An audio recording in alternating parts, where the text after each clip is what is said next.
Bonjour à tous, aujourd'hui une nouvelle vidéo, je vais vous parler de la puissance et du couple. On va voir ça en trois étapes.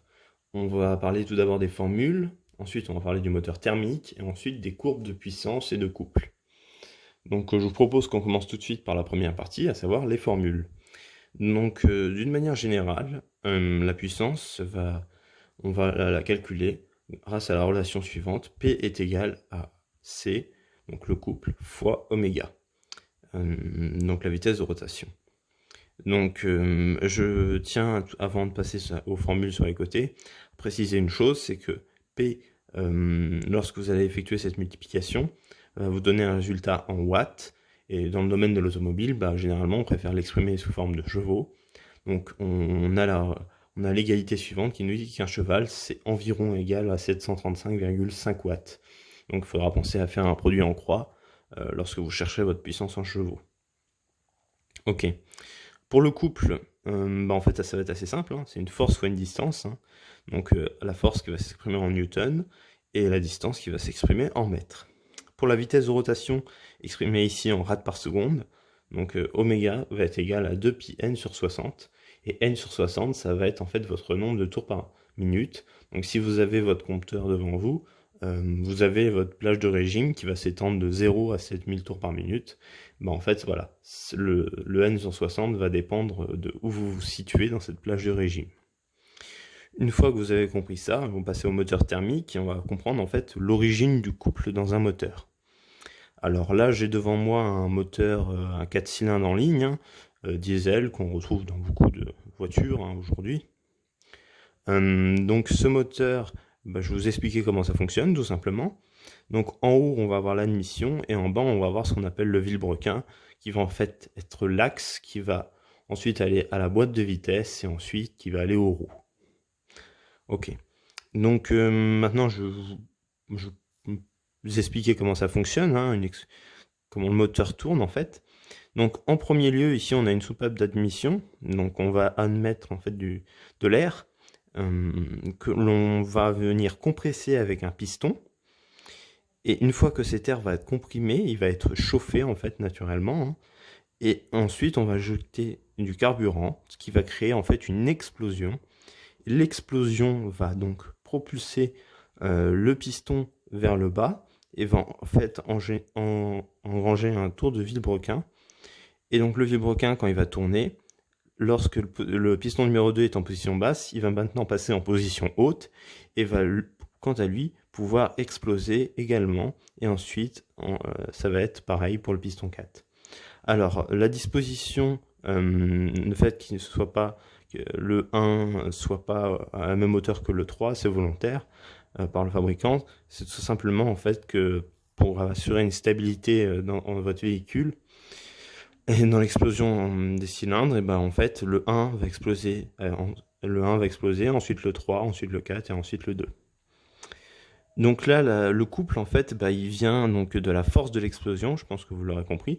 Plus l'explosion va être forte, plus votre couple va être important, et la distance qui va séparer le piston du vilebrequin. Donc plus cette distance va être importante, plus le couple va être également important. Ok. Donc là, on passe maintenant sur les courbes et on va avoir deux technologies en fait qui vont entre guillemets s'affronter. Là, savoir le moteur diesel, mais le moteur essence. Alors là, ce que je vous ai montré, c'est donc un moteur diesel. La seule différence, c'est que le moteur essence va être un moteur avec une commande à l'allumage par l'intermédiaire des bougies d'allumage qui vont en fait envoyer une petite décharge électrique entre guillemets et qui va créer l'explosion puisque l'air et l'essence, malgré la compression, ça ne suffira pas à créer une explosion. Il va falloir avoir une bougie d'allumage pour créer donc une explosion et pour ensuite faire tourner donc notre vilebrequin. Ok, ça c'est la seule différence qu'on a entre les deux moteurs en fait. Ok, maintenant qu'est-ce qui se passe d'un point de vue graphique? Les graphiques déjà, je les ai faits avec les mêmes échelles. Donc faut savoir que ce graphique, on va l'exprimer en fait en trois grandeurs. On va avoir d'un côté le couple en Newton-mètre, d'un autre côté la vitesse de rotation, et de l'autre les chevaux en fait du véhicule. Et donc là j'ai reproduit deux fois le même graphique. et j'ai pris la même voiture qui dégageait au final la même puissance, donc à savoir 110 chevaux. Et on va donc analyser un petit peu le comportement de la voiture selon la technologie. Alors, donc, je vais commencer par le moteur diesel. Alors, le moteur diesel, étant donné que le gasoil, hein, donc le carburant, va être plus lourd que l'essence, les explosions vont être plus fortes. Donc, il va avoir un seuil, un couple maximal plus élevé que l'essence. Donc là, en l'occurrence, on était à 240 Nm contre 140 pour l'essence. Et le seul problème, c'est que le gasoil, enfin le moteur diesel, va avoir du mal à conserver son couple. En effet, plus le vilebrequin va tourner vite, plus le moteur diesel va avoir du mal à suivre. Donc on va perdre énormément de couple.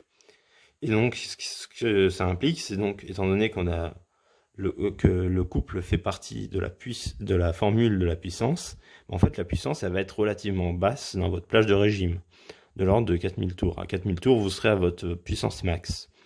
Au-delà, vous serez donc en fait, vous aurez donc moins de chevaux jusqu'au rupteur. Donc, ce qu'il faut entre guillemets retenir ici, c'est que aller jusqu'au rupteur, aller jusqu'au rupteur, ça va pas forcément être nécessaire pour tirer le plus de chevaux possible de votre véhicule. Il y a un seuil max et ça c'est donné par la courbe de couple.